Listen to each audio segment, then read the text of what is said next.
السلام علیکم everyone, welcome back to my channel. آج کا ہمارا ٹاپک ہے کہ اللہ تعالیٰ نے گدھے کو کیوں تخلیق فرمایا اور اس کے علاوہ گدھے میں کیا کیا خصوصیات پائی جاتی ہیں، اور نبی کریم صلی اللہ علیہ وسلم نے گدھے کی آواز کے بارے میں کیا ارشاد فرمایا، اور اس کے علاوہ کیا گدھے کا گوشت کھانا جائز تھا اور کیا اب بھی جائز ہے یا نہیں۔ اس کے علاوہ ہم یہ بھی بات کریں گے کہ جب شیطان 5 گدھے لے کر جا رہا تھا تو حضرت عیسیٰ علیہ السلام نے اس سے کیا سوال کیا اور اس کا شیطان نے کیا جواب دیا، اور اس کے علاوہ نبی کریم صلی اللہ علیہ وسلم کے گدھے کا نام کیا تھا۔ یہ ہوگا ہمارا آج کی ویڈیو کا ٹاپک، تو چلیے اس کو سٹارٹ کرتے ہیں۔ ویڈیو کے آخر تک بنے رہیے تاکہ آپ کو یہ ساری انفارمیشن مل سکے۔ Thank you. جیسا کہ ہم جانتے ہیں کہ اس کائنات کی سب چیزوں کو اللہ تعالیٰ نے انسانوں کے لیے پیدا فرمایا ہے، اور انسان کو پیدا کرنے کا مقصد صرف اپنی عبادت ہے تاکہ انسان جو ہے وہ اللہ تعالیٰ کی عبادت کریں، اور یہ بات ہمیں قرآن پاک سے واضح طور پر پتہ چلتی ہے کہ اللہ تعالیٰ نے انسان کو اپنی عبادت کے لیے پیدا فرمایا ہے۔ جیسا کہ ہم سب جانتے ہیں کہ اللہ تعالیٰ نے انسان کو اشرف المخلوقات پیدا فرمایا ہے اور کائنات کی ہر چیز کو اس کا تابع کر دیا ہے، اور گدھے کو پیدا کرنے کا مقصد صرف یہ ہے کہ انسان اس سے باربرداری کا کام لے سکے، یعنی کہ اس کے اوپر بوجھ وغیرہ لاد کر ایک جگہ سے دوسری جگہ لے کر جا سکے یا اس کے اوپر سواری کر سکے۔ اللہ تعالیٰ نے سورہ انعام میں واضح طور پر فرمایا ہے کہ اللہ تعالیٰ نے جانوروں کو اس وجہ سے پیدا کیا تاکہ انسان اس سے پوشاک یعنی کہ کپڑا حاصل کر سکیں، اس کے علاوہ خوراک حاصل کر سکیں جیسے کہ دودھ، اور طرح طرح کے دوسرے فائدے بھی جانوروں سے حاصل کر سکیں۔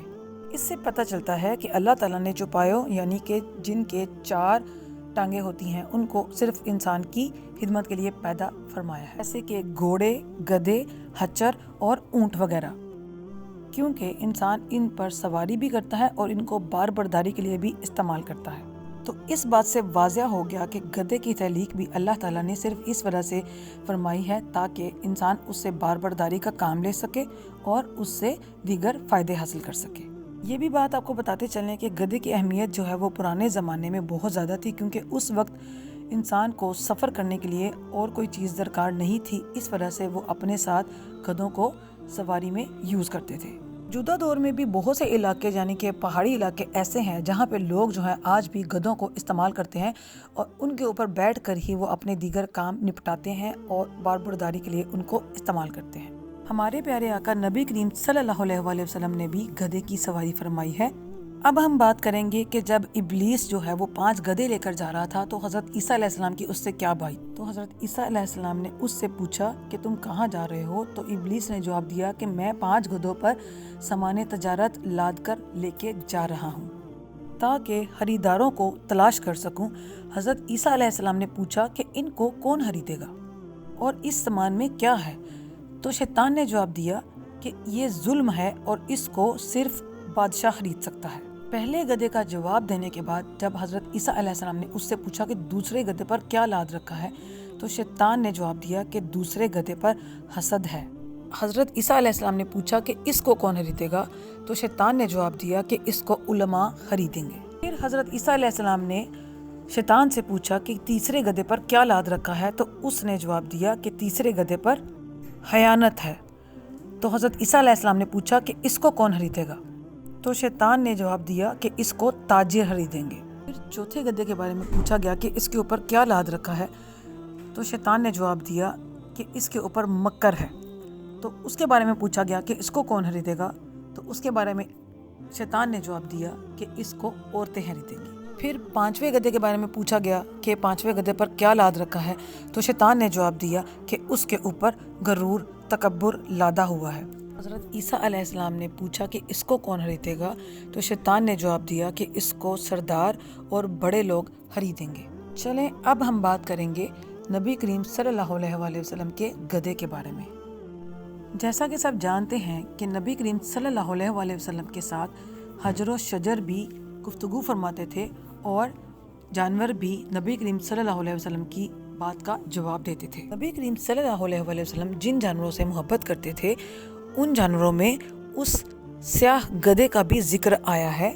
اس پہ نبی کریم صلی اللہ علیہ وسلم سواری فرماتے، اور اس کے بعد جب نبی کریم صلی اللہ علیہ وسلم کا وصال ہو گیا تو اس گدھے نے بھی نبی کریم صلی اللہ علیہ وآلہ وسلم کی وفات کے بعد اس گدھے نے بھی موت کو گلے لگا لیا۔ ایک روایت کے مطابق جب نبی کریم صلی اللہ علیہ وآلہ وسلم نے خیبر کو فتح کیا اور مال غنیمت میں ان کو ایک سیاہ گدھا بھی مل گیا جو کہ زنجیروں سے جکڑا ہوا تھا، تو نبی کریم صلی اللہ علیہ وآلہ وسلم نے جب اس گدھے سے بات کی تو اس گدھے نے بھی اس کا جواب دیا۔ نبی کریم صلی اللہ علیہ وآلہ وسلم نے جب اس گدھے سے پوچھا کہ تمہارا نام کیا ہے تو گدھے نے جواب دیا کہ میرا نام زید بن شہاب ہے۔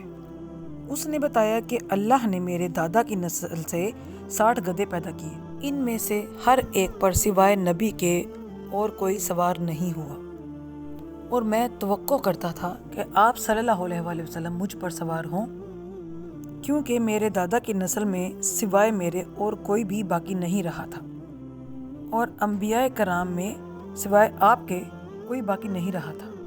گدھے نے کہا کہ میں آپ صلی اللہ علیہ وآلہ وسلم سے پہلے ایک یہودی کے پاس تھا اور میں جان بوجھ کر اس کو گرا دیتا تھا کیونکہ وہ مجھے بھوکا رکھتا اور مجھے مارتا پیٹتا تھا۔ نبی کریم صلی اللہ علیہ وآلہ وسلم نے اس سے فرمایا کہ آج سے تمہارا نام یافور ہے، یافور۔ آپ صلی اللہ علیہ وآلہ وسلم کی وفات کے بعد اس گدھے کو یہ غم برداشت نہ ہوا تو اس نے ایک کنویں میں جا کر چھلانگ لگا دی اور اس طرح سے وہ کنواں ہی اس کی قبر بن گیا۔ تو یہ تھا تذکرہ نبی کریم صلی اللہ علیہ وآلہ وسلم کے گدھے کا۔ تو اب ہم بات کریں گے کہ کیا گدھے کا گوشت پہلے حرام تھا یا حلال تھا۔ تو اگر گدھے کا گوشت پہلے حلال تھا تو پھر اس طرح سے گدھے، گھوڑے اور خچر ان تینوں کا گوشت بھی حلال ہوا، لیکن یہ جانیں گے کہ ان کا گوشت کب حرام ہوا۔ کہ گدھے کا گوشت پہلے حلال تھا، لیکن ایک غزوہ کے موقع پر نبی کریم صلی اللہ علیہ وآلہ وسلم نے ایک پالتو گدھے کے گوشت کو کھانے سے منع فرمایا۔ اب ہم بات کریں گے کہ گدھے کی آواز کے بارے میں کیا ارشاد فرمایا گیا ہے۔ تو نبی کریم صلی اللہ علیہ وآلہ وسلم نے فرمایا کہ جب بھی گدھے کی آواز سنیں تو اس کے بدلے میں اعوذ باللہ من الشیطان الرجیم پڑھی جائے، جس کا ترجمہ یہ ہوگا کہ میں پناہ مانگتا ہوں اللہ کی شیطان مردود سے۔ یہ تھی ہماری آج کی ویڈیو، امید کرتی ہوں آپ کو پسند آئی ہوگی۔ اگر آپ کو پسند آئے تو اس کا لنک جو ہے وہ اپنے دوسرے دوستوں کو بھی شیئر کریں۔ اگر آپ ہمارے چینل پر نئے آئے ہیں ہمارے چینل کو کر لیں سبسکرائب اور پاس لگے بیل آئیکن کو بھی کر لیں پریس، تاکہ آپ کو ہماری آنے والی ویڈیوز سب سے پہلے مل سکیں۔ ملتے ہیں نیکسٹ ویڈیو میں نئے ٹاپک کے ساتھ، تب تک کے لیے اپنا بہت سارا خیال رکھیے گا۔ اللہ حافظ۔